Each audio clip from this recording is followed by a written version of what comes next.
How do I know? The Bible tells me so. For those of you who follow Dr. William Lane Craig like I once did as a Christian, you might want to pay attention to this video. Dr. Craig should really catch up to speed on ancient cosmology, back to the flat earth in a solid dome as a sky. Instead, he wants to keep modern science and apply it to an ancient book because, God forbid, this book is wrong and mistaken cosmologically. Is it possible he's wrong? Well, after this video, I think it's without a doubt. Ben Stanhope takes a serious dagger to this whole idea. And it's not just the Bible. It's every single cosmology around it as well. Stay tuned, guaranteed to learn something new. Hit the like button. Don't forget to let us know what you think down in the comment section.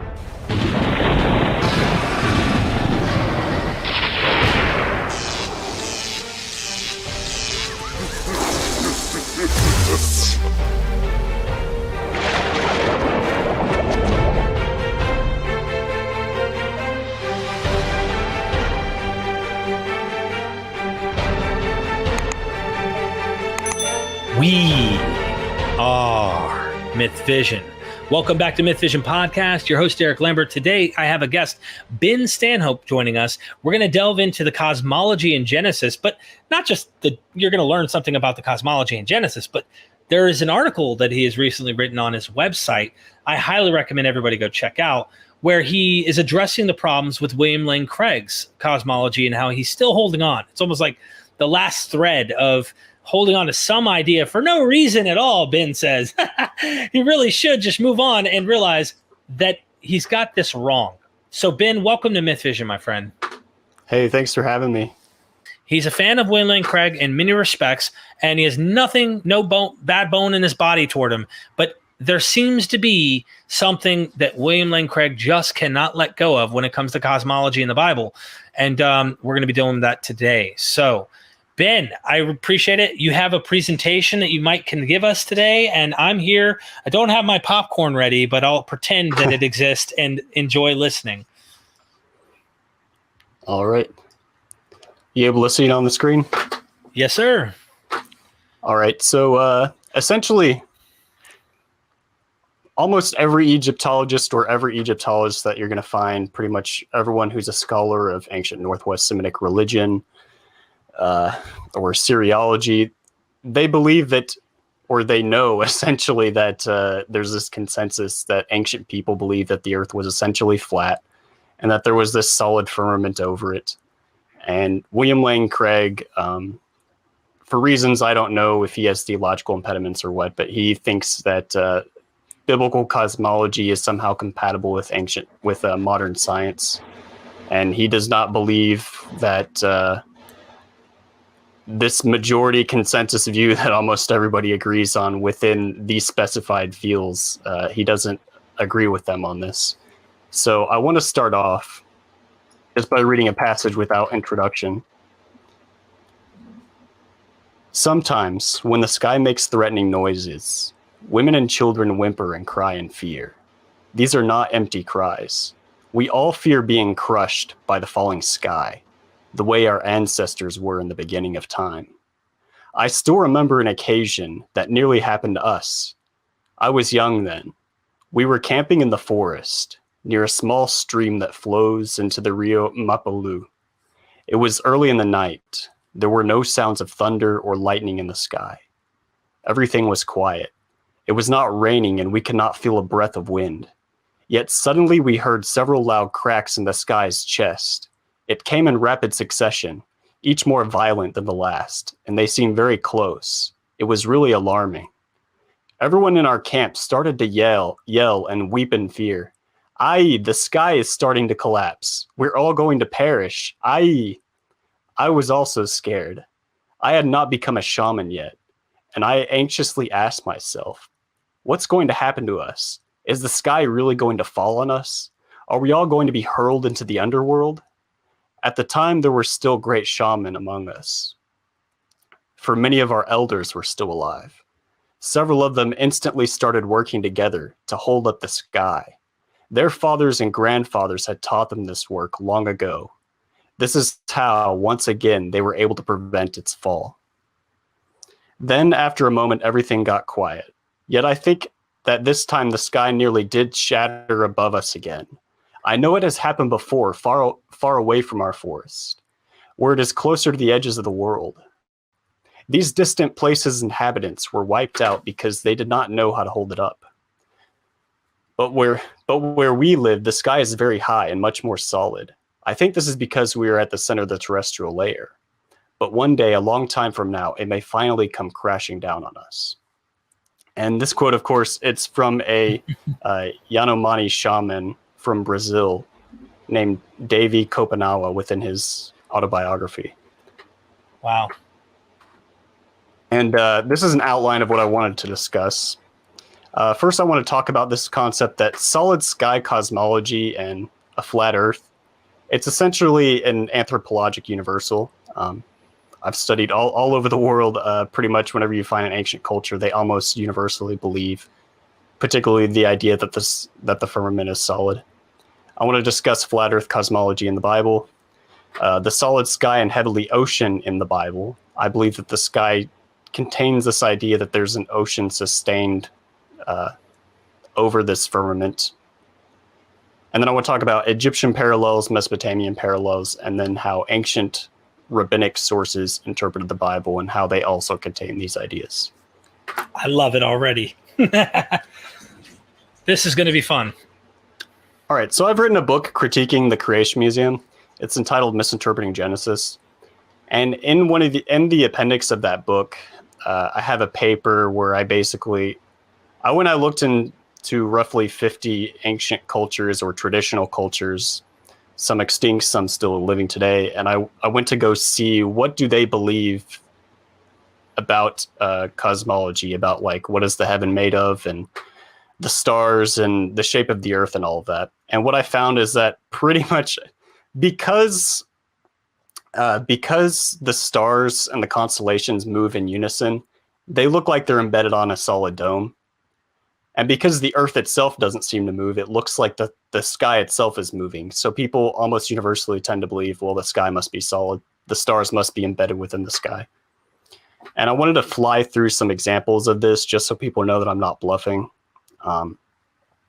So I've read a lot of Native American biographies, and in the 1800s and 1900s, there were a bunch of ethnographers that went and recorded a bunch of Native American legends before they died out. And essentially, most Native Americans believe that the sky is made of solid rock.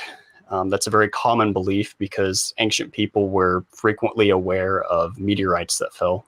That's why people in the Bible and in the ancient Near East, they also believe that the sky might be made of iron because iron is often found within meteors. So we have a bunch of myths of the Native Americans, for example, that talk about how, someone went to the edge of the world and they found where the sun sets, and maybe they went beyond the sky dome. And there's a particular legend that I like that's found in a bunch of tribes where men travel to the edge of the world and they end up getting crushed by the sky dome that falls on them. It's very similar in Australia. The main book on the subject is by a scholar named Diane Johnson called Night Skies of Aboriginal Australia. And she says, quote, "Despite my cautionary notes about different cosmologies, it is occasionally possible to identify universal themes. Most Australian Aboriginal people held a common view of the Earth as flat, a disk surrounded by the boundless water of an ocean. Above this Earth disk was a solid vault or canopy. Beyond this vault was the sky world, a vast and plentiful and beautiful place." So I believe this is basically kind of the same thing that the Bible has within it. And I'm not going to go into too much detail into these. There's just dozens and dozens of papers you can find on this of people interviewing people, from tribes out in islands in the oceans, and almost always they believe that the sky is made out of a solid stone. I've read a bunch of papers about Africa and like what indigenous African people believe. Here's one paper by Andrew Clegg. He states, quote, "It is interesting to observe, regardless of where man has sought to reflect upon and interpret the universe around him, he has come to roughly the same conclusions," which is the point that I'm making. He's observed this as well. The Sawana tribe's universe is geocentric. The earth is flat. At the edge of the earth is water. The sky is made of stone, the stone of God beyond which God lives. Beneath is water, or water is beneath the earth, and it is above the sky. So I've already discussed South America. We have Mayan texts, essentially, which describe these Bacab deities that uphold the sky, and there's this concept that if they were to let go of the sky and it would drop, it would destroy the earth, much like the quotation that I read at the beginning of this presentation. And then in East Asia, in China and Japan, China is the only civilization that I could find, ancient civilization, that proposed this idea of an atmospheric cosmology. They had one school of thought which proposed it, and the other ones, they believed in a solid dome model as well. And then there was also a model within ancient China around 2nd century AD that believed in this similar idea to Western cosmology, that the Earth has these hard crystalline spheres that the stars are attached to. But within Japanese and early Chinese cosmology, again, the sky is made out of stone. And there's a paper I've cited here. It's entitled The Lapidary Sky over Japan within the journal called Asian Folklore Studies, which details a bunch of these texts. And then 2 more examples real quick, since I want to move on to the Near East and the Bible. So in early Greece, it's pretty well known among Hellenistic scholars that within the Iliad and the Odyssey, the Homeric period essentially, we have all sorts of texts stating that the heavens are a iron bowl. And right, you can follow through the citations that I've put here and see a bunch of different Hellenistic scholars that have stated this. And within the Quran, actually, which I think is pretty interesting, and Syriac Christianity, which was the Quran's context historically, the Quran was somewhat responding to Syriac Christianity. A lot of people don't know that in Surah 18, Muhammad point blank says that Alexander the Great traveled to the edge of the world and he saw the sun set within a pool of water. This is also stated in the Hadiths. But we know where Muhammad got this story from, and it's from a Syriac text called the Alexander Legend, which we still have copies of it. And in the Alexander Legend, yeah, it's a story about how Alexander the Great went to the edge of the world. He saw where the sun sets in a pool of water, and he took this heavenly conduit, this course that the sun travels through to get to the other side of the sky dome. So people don't realize that Hellenistic cosmology didn't catch on all over the ancient world at the same time. There were still people within the ancient Middle East which were still believing in these ancient, more biblical forms of cosmology, all the way up into like the 6th and the 7th centuries. So, conclusion. I love it. Look, I have a degree in apologetics, and I know that there's a lot of apologists. I know Lee Strobel used to do this in his books, where they'll claim that ancient people were so knowledgeable about the heavens, and they observed the stars and all of that, and because they were so knowledgeable about the heavens, people will dismiss this idea that the Bible must contain unscientific cosmological ideas. And apologists are wrong about that. Almost everyone in the ancient world believed that the earth was flat, that the sky was a solid dome. And it would be really weird if the Bible didn't assume these things, not weird that it does. So I think William Lane Craig has the burden of proof in that sense.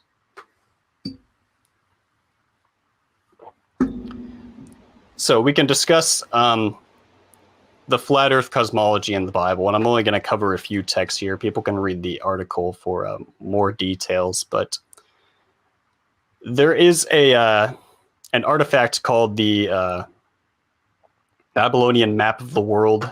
It's in the British Museum. Irving Finkel, the curator of the British Museum, has written a book about it. But it essentially ascribed in ancient Mesopotamia, took a compass, he inscribed a circle on this clay tablet representing the earth, and then he inscribed another circle outside of that, which represents this ocean, which is called the Bitter River, which encompasses the flat disk of the earth within ancient Mesopotamian thought. And the Swiss Egyptologists, most notably Othmar Kiel, he's written several books where he talks about how, hey, this exact same idea is in the Bible. So, for example, Proverbs 8, verse 27, quote, "I was there when God drew a circle, a chug in Hebrew, on the face of the deep." And the word for drawing there is basically a derivative of the Hebrew word for compass. It's the same concept at play. And we have a similar statement in Job 26:10. God has inscribed a circle on the face of the waters as the boundary of between light and darkness. So in other words, you have the disk of the earth, and the horizon is itself where the sun rises over the flat disk of the earth, and that's the boundary of light and darkness. And Othmar Kiel has also pointed out that the circular river ocean concept that we see within Mesopotamian cosmology it's also point blank in the Bible. Psalm 24:2 says, "God has founded the earth upon the seas, upon the rivers established it."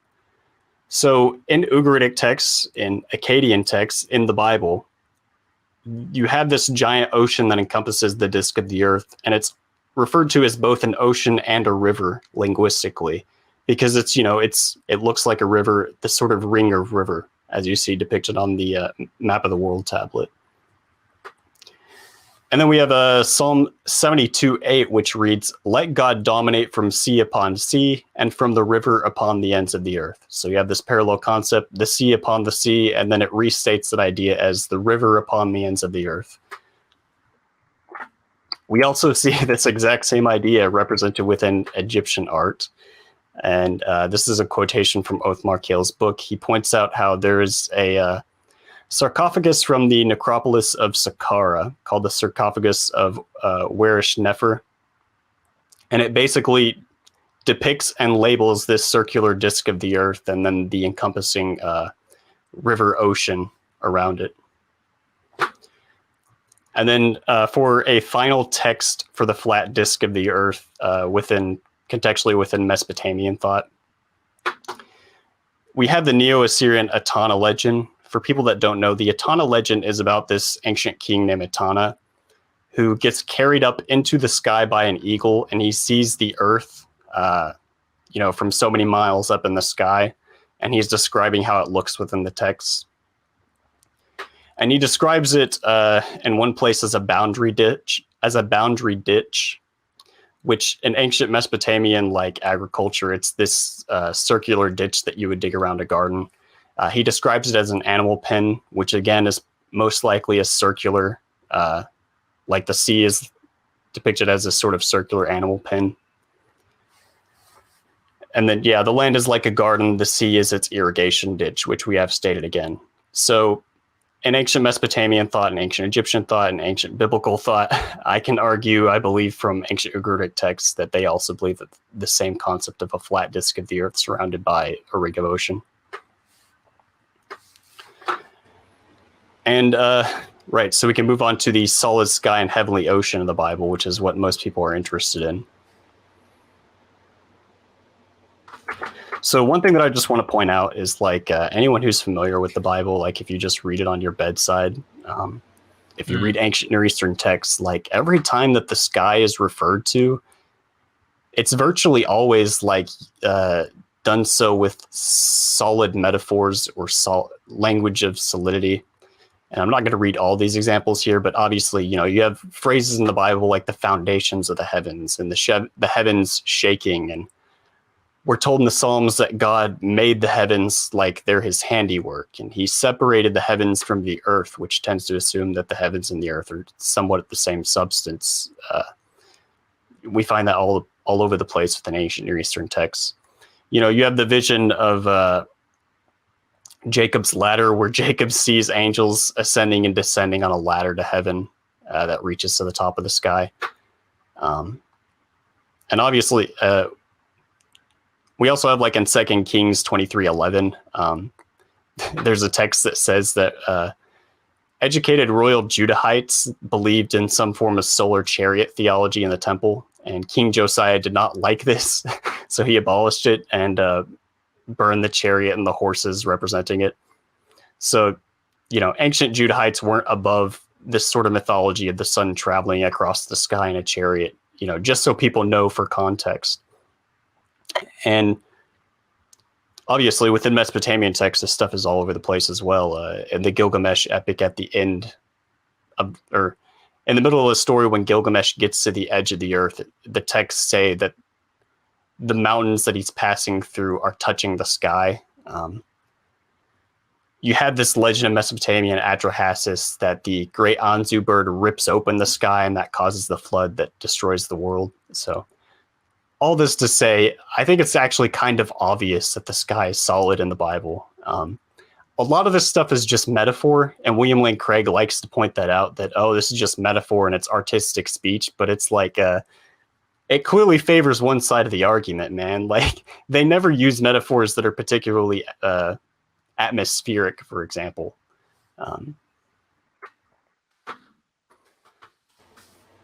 And I have to decide how much of this I want to get into specifically, but William Lane Craig really, like, he takes me to task and really doesn't like this idea that the ancients believed that the sky is particularly a solid, like, dome, like a bowl, which I think isn't weird at all to believe, because almost every anthropological source I can find, outside the Bible, like some of the ones that I just quoted at the beginning of this presentation, it's very natural for people to believe that the heavens are a bowl, because it kind of just looks like that from the earth. But yes, we have Egyptian texts and art which depict the heavens as a bowl. They have several shapes for the heavens. We have Aegean poetry that refers to the heavens as a bowl. We have the great hymn to Shamash, which describes the heavens as a vessel like a seer's bowl. We have the Akkadian text Car 25, which says that heaven is something like the incense bowl of the gods. Even the Hebrew word for heaven that's at play here, it's rakia in Hebrew. It has cognates in other Semitic languages that refer to bowls or to metal platters. And here's some Egyptian depictions of the sort of thing that I'm talking about. Are you saying if it walks like a duck and talks? I'm just kidding. Yeah. And this is probably one of my favorite texts with regard to this discussion. It's very rare to see people address it very fully. But Job 37:18, the text says, I'm looking at it in the Hebrew here, can you spread out with him the skies hard, the idea is strong, as a mirror of cast metal. So it's very hard to explain what this text means if it's not just referring to God fashioning the skies. This was seen as an amazing thing in the ancient world, within texts all over in different cultures, how the gods or God fashioned the heavens. When the Bible was translated into Greek, the Old Testament and the Septuagint, the Greek translators chose the Greek word steroma, which in every single case in ancient texts where we have it, it's very explicit that it means something solid. So yeah.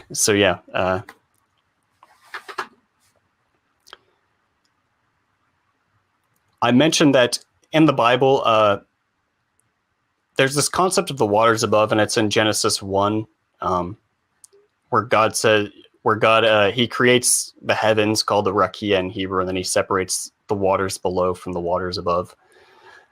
And we also find these waters above, this ocean above the sky, in ancient rabbinic texts. We find it especially in ancient Egyptian texts. It's very explicit. And this is a quotation from Othmar Kale. For people that don't know, part of the reason why I'm quoting Othmar Kale so much is that William Lane Craig misrepresented him as someone supporting his side in one of his articles. Othmar Kale happens to be someone that I've read quite a bit of, because he's one of the main scholars that's involved in the subject that my master's thesis was involved with. So I think William Lane Craig has misrepresented his actual views to the public. For example, this quotation here, Othmar Kale is discussing on the sarcophagus of Nefer, there is a text that labels the waters above the heavens as the cool or upper waters of Horus. If we move on, these are 3 articles and one is a book or 2 articles and one is a book that you can go look up if people doubt me on this. Yeah, every Egyptologist that you find are going to believe that there was this solid firmament, that there's waters above the heavens, or an ocean above the heavens. And these texts, they discuss the Egyptian hieroglyphs in the original language.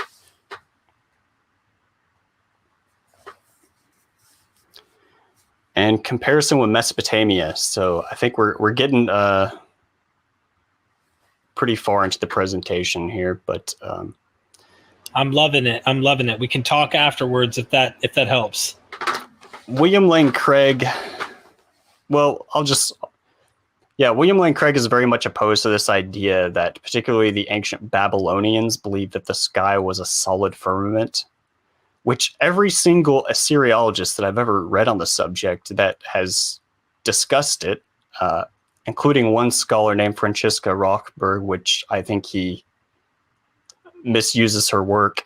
People can go read my article about that. But every scholar that I'm aware of within Assyriology that's discussed the subject believes that, the ancient Mesopotamians believed that the sky was solid. And here's a text. It's Car 307. We have it quoted also on another text called AO 8196.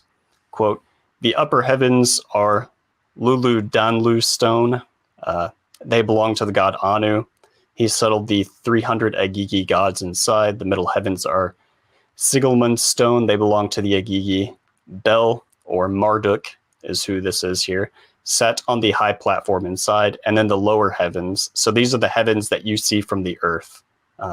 These are Jasper. They belong to the stars. He drew the constellations of the gods on them." So what you have here within ancient Mesopotamian cosmology is the heavens stacked on top of each other like a layer cake. We get the same concept within Middle Persian cosmology as well. And they also point blank state that the substance of the heavens are made out of crystal or stone. But yeah, here we have a text. It's written plain as day that when you look up at the sky, the lower heavens, they are Jasper, whatever that means. There was a person. If I may, Ben, just to throw this out there and get your thoughts just briefly, and I won't take much time because I really want to see this presentation. This is amazing. I wonder if some type of catastrophic events took place, and if you go and see the site of the aftermath, if there's a crystallization on the ground, solidified rock or whatever, that might have influenced their cosmology in some way, looking down and seeing the natural phenomena of crystallization of certain phenomena. And they go, whoa, right, that came from the heavens. Therefore, I don't know. That's a very good point. And it's very well established, actually. I think, Victoria Almanza Villatoro's article discusses this with reference to ancient Egypt. The metal of the sky and the sky of metal within Egyptian thought.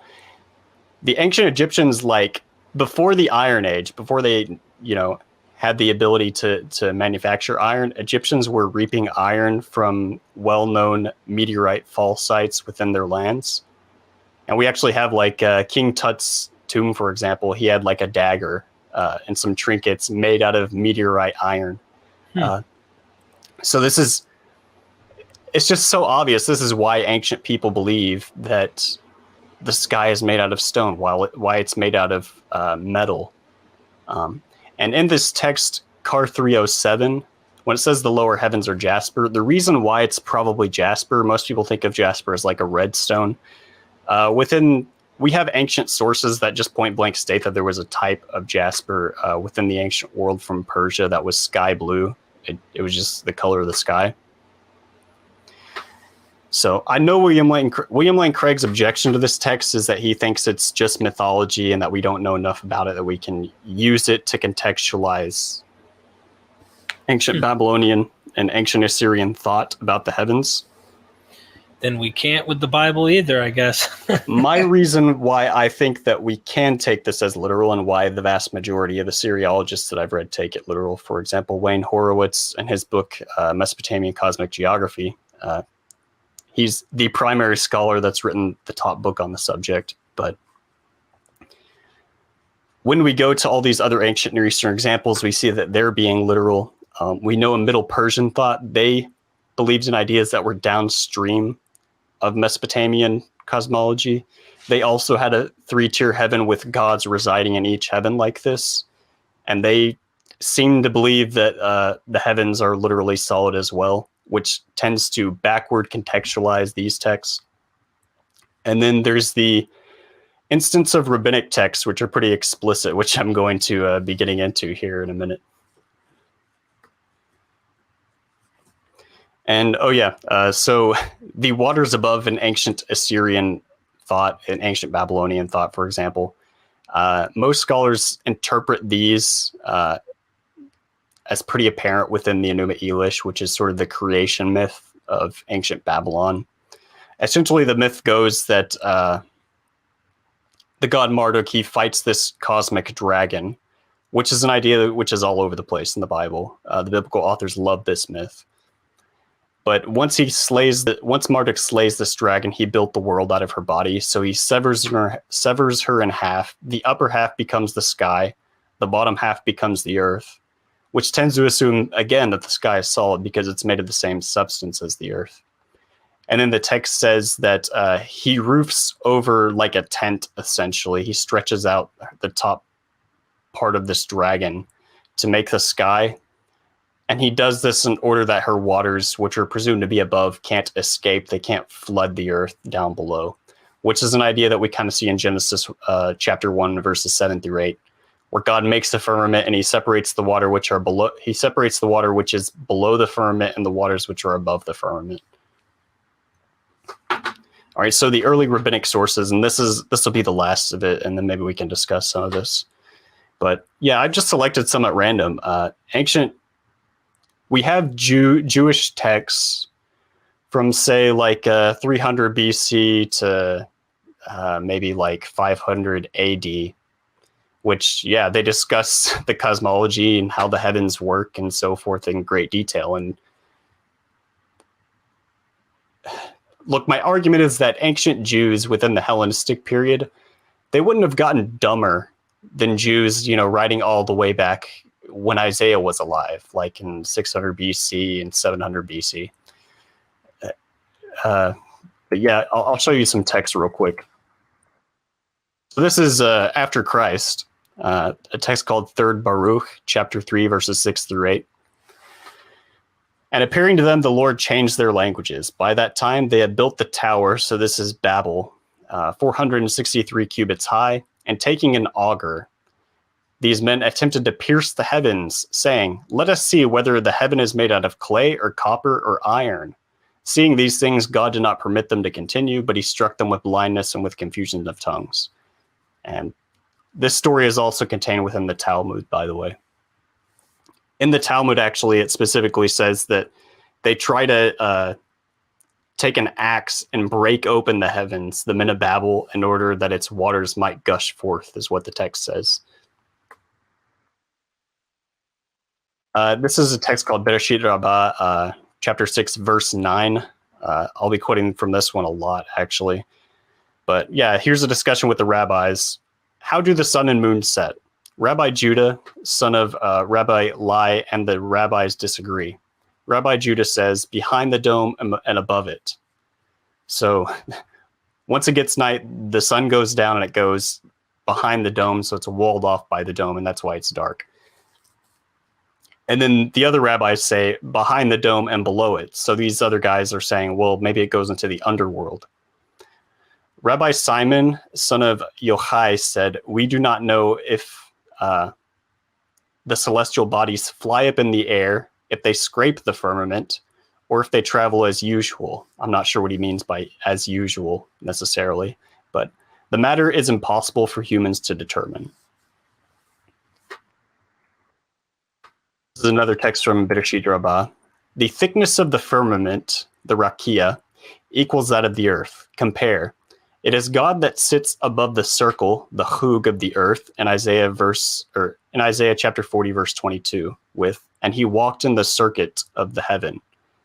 The use of hug in both verses teaches that they are alike.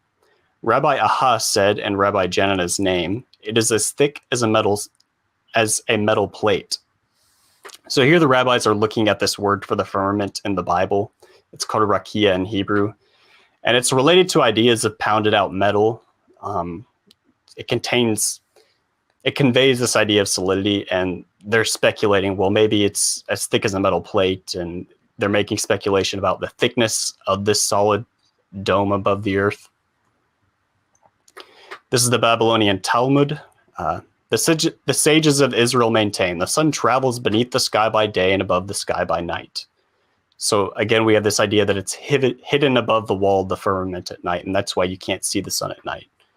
While the sages of the nations of the world maintain it travels beneath the sky by day and below the earth at night, said one rabbi, and their view is preferable to ours, for the wells are cold by day but warm at night. So the reason why I bring up this text is that you have the rabbis distinguishing their view that the sun travels behind the sky at night from the Hellenistic view that it travels in the underworld that they later encountered. And you can see that, they're pulling back on their ancient Near Eastern tradition, and they're thinking intelligently about these new ideas that they're encountering, and they're drawing a line of distinction between them. And let's see how many I have. Yeah, two more that I've pulled up. Yeah, but when the Holy One, blessed be he, ordered, let there be a firmament in the midst of the waters, the middle layer of water solidified, and the heavens were formed. So here you have another statement that, ancient Jews believed that the sky was solid. Then we have these other texts from Bereshit Rabbah. The Holy One, blessed be he, roofed over his world with nothing but water. And then you have this other statement. Again, on the second day, the rakia, so the heavens, they congealed, they're formed out of solidified water.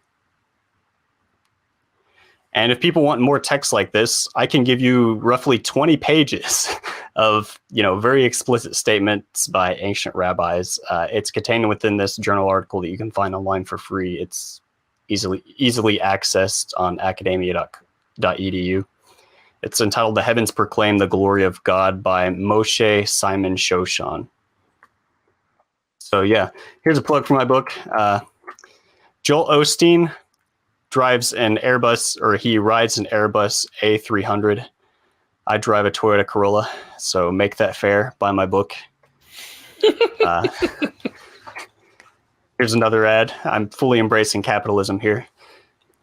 Go for it. The title of the book is Misinterpreting Genesis, and it's a critique of the Creation Museum. Basically, the sort of thing that you're interested in, just addressing fundamentalists and people's crazy views about the Bible. And that is the end of the presentation that I have. Rock on, Ben. That was really good. Literally, rock on. This was a really fascinating presentation. I don't know. What would you think? And maybe you're getting into his motives. What do you think? Why do you think he pushes back on this?